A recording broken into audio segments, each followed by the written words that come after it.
आपका स्वागत है हमारे YouTube चैनल पर। इस वीडियो में हम एक खास और रोचक कहानी को लेकर आए हैं। भाग्य का लिखा कभी नहीं मिटता। यह कहानी हमें सिखाती है कि हमारा भाग्य हमारी क्रियाओं और निर्णयों से कैसे जुड़ा होता है। हमारे चैनल को सब्सक्राइब करके हमारे साथ इस सफर में शामिल हों और नई कहानियों से जुड़े रहें। तो आइए इस रोमांचक यात्रा में साथ चलें और अपने भाग्य के रहस्य को खोजें। दोस्तों, एक गांव में एक बहुत ही ज्ञानी पंडित रहता था। एक दिन वह अपने बचपन के दोस्त से मिलने के लिए दूसरे गांव में जा रहा था। उसका वह दोस्त बचपन से ही गूंगा और एक पैर से अपाहिज था। उस पंडित के गांव से उसके दोस्त का घर काफी दूर था। वहां जाने के लिए बीच बीच में कई सारे छोटे छोटे गांव पड़ते थे। पंडित रास्ते में अपनी धुन में चला जा रहा था। चलते चलते उसकी मुलाकात एक व्यक्ति से होती है। वह भी पंडित के साथ चलने लगता है। उस आदमी को देखकर पंडित बहुत खुश हो जाता है। उसने सोचा, चलो अच्छा हुआ, साथ साथ चलने से उसका सफर आसानी से कट जाएगा। बात की शुरुआत करने के लिए उस पंडित ने उस व्यक्ति से उसका नाम पूछा तो उसने अपना नाम धर्मराज बताया। पंडित को यह नाम कुछ अजीब सा लगा, लेकिन उसने नाम के विषय में कुछ और पूछना उचित नहीं समझा। दोनों धीरे धीरे साथ में चल रहे थे। तभी रास्ते में एक गांव आता है। गांव का प्रवेश द्वार आते ही धर्मराज ने पंडित से कहा, तुम आगे चलो, मुझे इस गांव में काम है, मैं तुमसे आगे मिलता हूं। पंडित ने कहा, ठीक है। वह आगे रास्ते में चल देता है। कुछ देर बाद उस गांव में खबर फैली कि एक व्यक्ति को सांड ने अपनी सींग में फंसाकर मार दिया है। जैसे ही सांड ने उस व्यक्ति को मारा, ठीक कुछ ही देर में धर्मराज पंडित के पास आ गया। फिर दोनों चलना शुरू कर देते हैं और चलते चलते एक दूसरे गांव के द्वार पर पहुंच जाते हैं। उस गांव के बाहर एक बड़ा और विशाल मंदिर बना हुआ था। वहां पर आराम करने की सुविधा काफी बढ़िया लग रही थी। पंडित के दोस्त का घर अभी वहां से बहुत दूर था और रात भी होने वाली थी। तो पंडित ने धर्मराज से कहा, रात होने वाली है, पूरे दिन चलते चलते थक भी चुके हैं और भूख भी लग रही है, तो यहां पर भोजन करके यहीं पर हम विश्राम कर लेते हैं, फिर सुबह के समय आराम से आगे की यात्रा जारी करेंगे। धर्मराज ने कहा, ठीक है, मुझे इस गांव में किसी को कुछ जरूरी सामान देने जाना है, तुम भोजन करके आराम करो, मैं बाद में आकर भोजन कर लूंगा। इतना कहकर वह वहां से चला जाता है। लेकिन उसके जाते ही कुछ ही देर बाद धुआं उठता हुआ दिखाई देता है और देखते ही देखते पूरे गांव में आग लग जाती है। पंडित ने हैरानी से सोचा कि यह धर्मराज जहां भी जाता है वहां कोई न कोई अनहोनी जरूर हो जाती है, कुछ तो गड़बड़ है इस व्यक्ति में। लेकिन पंडित ने रात्रि में धर्मराज से कुछ भी पूछना उचित नहीं समझा। सुबह होते ही दोनों फिर से अपनी यात्रा शुरू कर देते हैं। कुछ देर चलने के बाद रास्ते में फिर से एक गांव आता है। धर्मराज ने फिर पंडित से कहा, आप आगे चलिए, मुझे इस गांव में अपने मित्र से मिलने जाना है, मैं अपने दोस्त से मिलने के बाद आगे रास्ते में मिलूंगा। यह कहकर धर्मराज वहां से चला गया। लेकिन पंडित इस बार आगे नहीं गया। वहीं खड़ा होकर धर्मराज को देखता रहा कि वह कहां जा रहा है और क्या करता है। तभी थोड़ी देर बाद लोगों की आवाज सुनाई देने लगी कि एक व्यक्ति को सांप ने काट लिया है और उसकी मृत्यु हो गई है। ठीक उसी समय धर्मराज फिर पंडित के पास पहुंच गया। लेकिन इस बार पंडित से रहा नहीं गया और उसने धर्मराज से पूछ ही लिया कि तुम जिस भी गांव में जाते हो वहां कोई ना कोई अनहोनी जरूर हो जाती है, क्या तुम मुझे बता सकते हो यह ऐसा क्यों हो रहा है? धर्मराज ने कहा, पंडित जी, आप तो मुझे बहुत ज्ञानी मालूम पड़े थे, इसीलिए मैं आपके साथ चलने लगा था, क्योंकि ज्ञानियों का साथ बहुत अच्छा होता है। परंतु आप अभी तक समझ नहीं पाए कि मैं कौन हूं। पंडित ने कहा, मैं समझ गया हूं, लेकिन मुझे कुछ शंका है। अगर आप ही अपना उपयुक्त परिचय दे दें तो मेरे लिए आसानी होगी।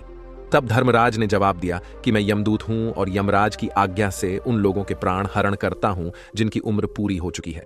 हालांकि पंडित को पहले से ही इस बात की आशंका थी, फिर भी धर्मराज के मुंह से यह बातें सुनकर वह घबरा गया। लेकिन वह हिम्मत करके पूछता है कि अगर तुम सच में यमदूत हो तो मुझे बताओ, अगले मृत्यु किसकी है? धर्मराज ने जवाब दिया, अगली मृत्यु तुम्हारे उसी मित्र की है जिससे तुम मिलने जा रहे हो, और उसकी मृत्यु का कारण भी तुम ही बनोगे। यह बात सुनकर पंडित सहम गया और सोच में पड़ गया कि अगर सच में यह धर्मराज यमदूत हुआ तो उसकी बात भी सच होगी और उसके कारण मेरे बचपन के सबसे अच्छे मित्र की मृत्यु हो जाएगी। तो सबसे अच्छा तो यही होगा कि मैं अपने मित्र से मिलने ही न जाऊं, कम से कम मैं उसकी मृत्यु का कारण तो नहीं बनूंगा। धर्मराज ने मुस्कुराते हुए कहा, तुम जो सोच रहे हो वो सब मुझे पता है, मगर तुम्हारे अपने मित्र से मिलने न जाने से नियति नहीं बदल जाएगी। तुम्हारे मित्र की मृत्यु तो निश्चित है और वह अगले कुछ ही पलों में घटित होने वाली है। महाकाल के मुंह से ऐसी बातें सुनकर पंडित को झटका लगा, क्योंकि महाकाल ने पंडित के मन की बातें PRH ली थीं, जो कि एक सामान्य व्यक्ति के लिए संभव नहीं है। अब पंडित को विश्वास हो गया कि यह धर्मराज सचमुच में यमदूत ही है। जब पंडित को यह पूर्ण विश्वास हो गया कि धर्मराज जी यमदूत हैं तो वह घबरा गया। वह अपने मित्र की मृत्यु का कारण नहीं बनना चाहता था, इसीलिए वह पलटकर अपने गांव की तरफ वापस जाने लगा। लेकिन जैसे ही पंडित वापस जाने के लिए मुंडा, उसने देखा कि उसका मित्र तेजी से उसकी तरफ चला आ रहा है, जो कि पंडित को देखकर अत्यंत प्रसन्न दिखाई पड़ रहा था।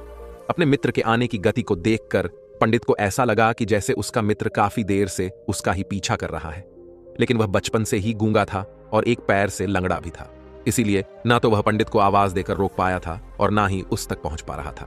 धर्मराज के मुंह से ऐसी बातें सुनकर पंडित को झटका लगा, क्योंकि धर्मराज ने पंडित के मन की बातें पढ़ ली थीं, जो कि एक सामान्य व्यक्ति के लिए संभव नहीं है। अब पंडित को विश्वास हो गया कि यह धर्मराज सचमुच में यमदूत ही है। जब पंडित को यह पूर्ण विश्वास हो गया कि धर्मराज जी यमदूत है, तो वह घबरा गया। वह अपने मित्र की मृत्यु का कारण नहीं बनना चाहता था, इसीलिए वह पलटकर अपने गांव की तरफ वापस जाने लगा।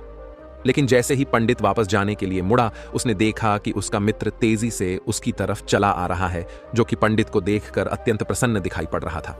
अपने मित्र के आने की गति को देखकर पंडित को ऐसा लगा कि जैसे उसका मित्र काफी देर से उसका ही पीछा कर रहा है। लेकिन वह बचपन से ही गूंगा था और एक पैर से लंगड़ा भी था, इसीलिए ना तो वह पंडित को आवाज देकर रोक पाया था और ना ही उस तक पहुंच पा रहा था। लेकिन जैसे ही वह पंडित के पास पहुंचा, अचानक ही जमीन पर गिर पड़ा और उसकी मृत्यु हो गई। पंडित हक्का बक्का होकर धर्मराज की ओर देखने लगा, जैसे कि वह पूछना चाह रहा हो कि आखिर क्या हुआ धर्मराज। पंडित के मन में उठ रहे प्रश्नों को समझ गया और बोला, तुम्हारे मित्र ने पिछले गांव में ही तुम्हें देख लिया था और मैं वहीं से ही तुम्हारा पीछा कर रहा था, लेकिन गूंगा और लंगड़ा होने की वजह से वह तुम तक नहीं पहुंच पाया। उसने अपनी पूरी ताकत लगाकर तुम तक पहुंचने का प्रयास किया, लेकिन बुढ़ापे में बचपन जैसी ताकत नहीं होती, इसलिए हार्ट अटैक होने के कारण उसकी मृत्यु हो गई, क्योंकि वह तुमसे मिलने के लिए अपनी सीमाओं को तोड़कर तुम्हारे पीछे भाग रहा था। इसलिए अपने मित्र की मृत्यु का कारण भी तुम ही कहलाओगे। अब पंडित को पुनः यह विश्वास हो गया था कि धर्मराज एक यमदूत है और उसका कार्य जीवों के प्राण हरना है। लेकिन पंडित एक ज्ञानी व्यक्ति था।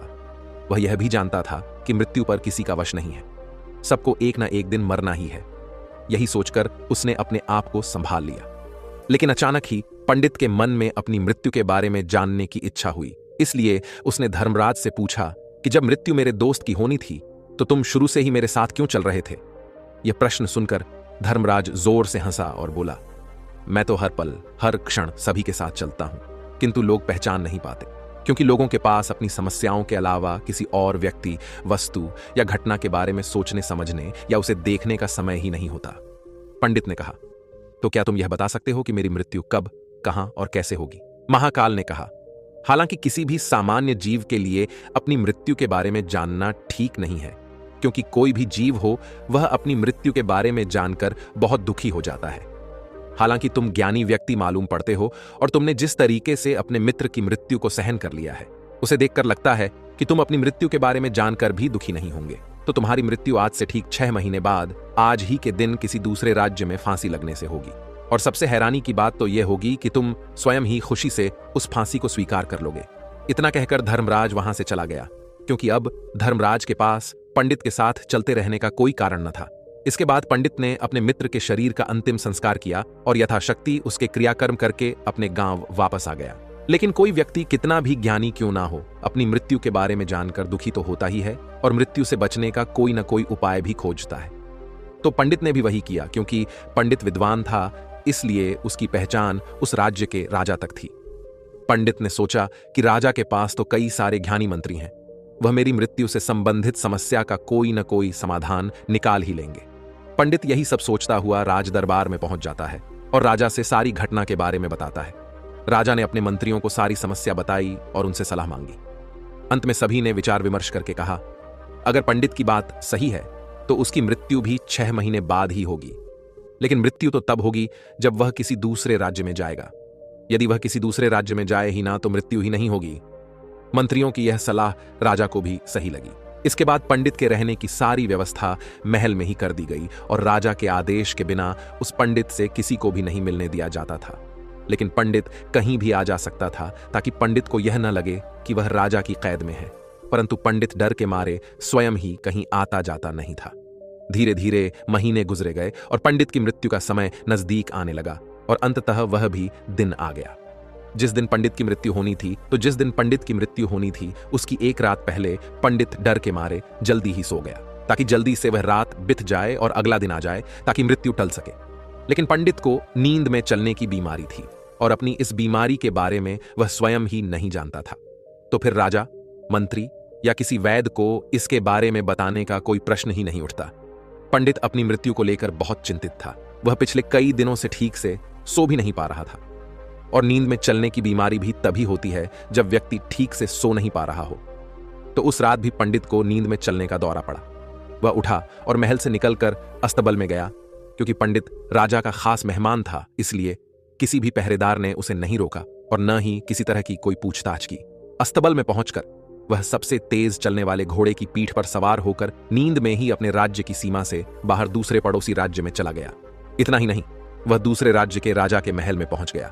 उस महल के पहरेदारों ने भी उसे नहीं रोका और न ही कोई पूछताछ की। सभी लोग रात्रि का अंतिम प्रहार होने के कारण गहरी नींद में थे। वह पंडित सीधे राजा के सैन्य कक्ष में पहुंचा, जहां राजा और रानी सो रहे थे। वह पंडित वहीं जाकर सो गया। सुबह हुई तो राजा ने पंडित को रानी के बगल में सोया हुआ देखा तो बहुत क्रोधित हो गया। राजा ने पंडित को कैद करने का आदेश दे दिया। पंडित गिरफ्तार हो गया, लेकिन पंडित तो भौंचक्का था। उसे तो कुछ समझ नहीं आ रहा था कि आखिर वह दूसरे राज्य में और राजा के सैन्य में कैसे पहुंचा। लेकिन वहां उसकी यह सब सुनने वाला कोई नहीं था। राजा ने पंडित को दरबार में पेश करने का आदेश दिया। कुछ देर बाद उस पंडित को दरबार में लाया गया। पंडित को देखते ही राजा इतना आग बबूला हो गया कि उसे फांसी पर चढ़ा देने का हुक्म सुना दिया। फांसी की सजा सुनकर पंडित कांप गया, लेकिन फिर भी थोड़ी सी हिम्मत जुटाकर राजा से बोला, महाराज, मैं नहीं जानता कि मैं राजमहल तक कैसे पहुंचा। मैं यह भी नहीं जानता हूं कि आपके सैन्य कक्ष तक मैं कैसे आया और आपके महल के किसी पहरेदार या सैनिक ने मुझे रोका क्यों नहीं। लेकिन मैं इतना जरूर जानता हूं कि आज मेरी मृत्यु होनी थी और वह होनी भी जा रही है। राजा को यह बात थोड़ी अजीब लगी। उसने पंडित से पूछा, तुम्हें कैसे पता कि आज तुम्हारी मृत्यु होनी है? राजा के इस प्रश्न के जवाब में पंडित ने पिछले 6 महीने का सारा वाकया राजा को सुना दिया और बोला, महाराज, मेरा क्या? किसी भी सामान्य व्यक्ति में इतना साहस नहीं कि वह राजा के सैन्य कक्ष में राजा की उपस्थिति में रानी के साथ सो जाए। राजा को पंडित की बात में थोड़ा तर्क दिखाई पड़ा, परंतु उसने सोचा कि यह मृत्यु से बचने के लिए धर्मराज और उसके द्वारा अपनी मृत्यु की भविष्यवाणी की कहानी बना रहा है। इसीलिए राजा ने पंडित से कहा, यदि तुम्हारी बात सत्य है और आज यह तुम्हारी मृत्यु का दिन है, जैसा कि यमदूत धर्मराज ने तुमसे कहा था, तो आज तुम्हारी मृत्यु का कारण मैं नहीं बनूंगा। लेकिन यदि तुम्हारी बात झूठी निकली तो निश्चित ही आज तुम्हारी मृत्यु का दिन होगा, क्योंकि जिस राज्य से पंडित आया था उस राज्य का राजा इस राजा का मित्र था। इसलिए इस राजा ने तुरंत अपने कुछ सैनिकों को पड़ोसी राजा के पास भेजकर पंडित की बात की सत्यता का प्रमाण मांगा। भेजे गए सैनिक शाम तक लौटे और उन्होंने राजा को बताया कि महाराज, पंडित जो कुछ भी कह रहा है वह सब सत्य है। पड़ोसी राज्य के राजा ने पिछले 6 महीने से पंडित के रहने की सारी व्यवस्था अपने ही महल में कर रखी थी। पंडित राजा का खास मेहमान था।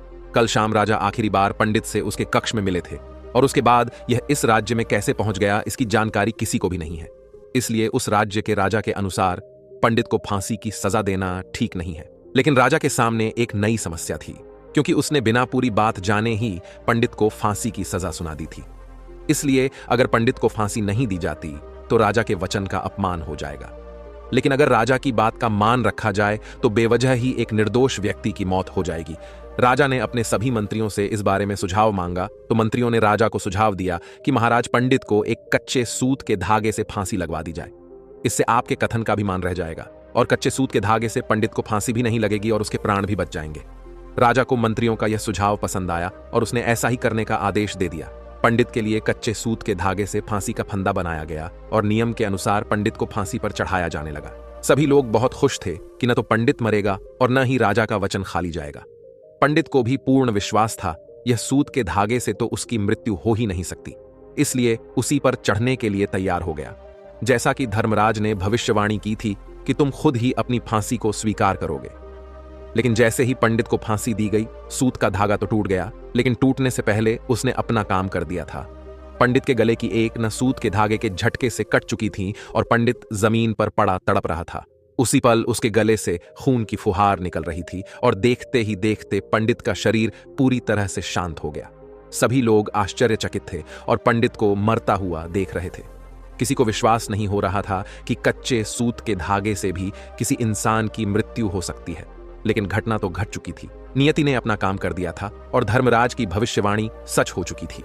श्रीमद् भागवत गीता में भगवान श्री कृष्ण ने कहा है, जो होना होता है वह होकर ही रहता है। हम चाहे कितनी ही सावधानी बरतें, कितना ही उपाय कर लें, लेकिन घटना और घटना की पूरी प्रणाली पहले से ही तय होती है, जिसे हम थोड़ा सा भी इधर उधर नहीं कर सकते हैं। दोस्तों, शायद इसीलिए ईश्वर ने हमें भविष्य जानने की क्षमता नहीं दी है, ताकि हम अपने जीवन को ज्यादा बेहतर तरीके से जी सकें। और यही बात उस पंडित पर भी लागू होती है। अगर पंडित ने धर्मराज से अपनी मृत्यु के बारे में न पूछा होता तो 6 महीने तक राजा के महल में कैद रहकर डर डर कर जीने की बजाय ज्यादा बेहतर जीवन जीता। दोस्तों, आपने आज के इस वीडियो से क्या सीखा वह मुझे आप कमेंट में बता सकते हैं। इसी के साथ में उम्मीद है कि आपको आज की वीडियो पसंद आई होगी, तो इस वीडियो को उस इंसान को शेयर करें जिससे यह कहानी सुनने की जरूरत है, और उसी के ठीक बाद चैनल को सब्सक्राइब करें। तो चलिए फिर मिलते हैं ऐसी एक और नई वीडियो में एक नए मैसेज के साथ। तब तक के लिए अपना ख्याल रखें। धन्यवाद और नमो बुद्धाय।